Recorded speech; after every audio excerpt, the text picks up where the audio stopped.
DNA molecules are surprisingly long. The length of DNA is roughly long. Fit inside a typical bacterium is fallen to a space of 1,000 in length. To get a little idea of what's inside, try to pack a 300 meter of rope into a backpack. Yeah, that's pretty dope. And Watson and Crick discovered the helix. Wait a minute, it's a double helix. The structure explained how DNA can be copied and replicated each part a day. In the larger eukaryotic chromosomes, DNA replication occurs at hundreds of places. There's a lot of important gene mutations. Some involve more changes than others. Point transframe shift mutations have a lot of groups that involve changes.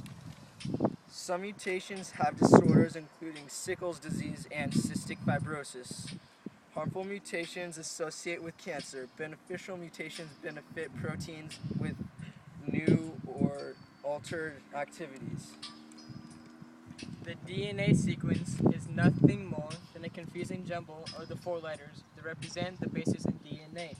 An operon is a group of genes that operate together to help bacterium.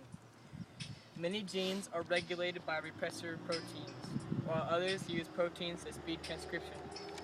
Most eukaryotic genes are controlled individually and have regulatory sequences that are much more complex. Genes are regulated in a variety of ways by the point at which transcription begins. Differentiation becomes more specialized in structure and function. A series of genes, known as Hox genes, controls the differentiation of cells and tissues in the embryo.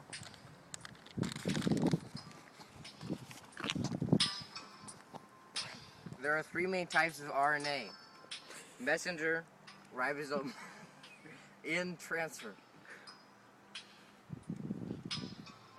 Polypeptides are proteins that are made by joining amino acids in long chains. Codon consists of three nucleotides that specify a single amino acid that added to the polypeptide.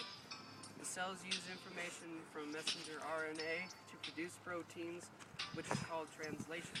Each tRNA molecule has three unpaired bases that are called anticodon, that are complementary to one mRNA codon. Many proteins are enzymes which catalyze and regulate chemical reactions.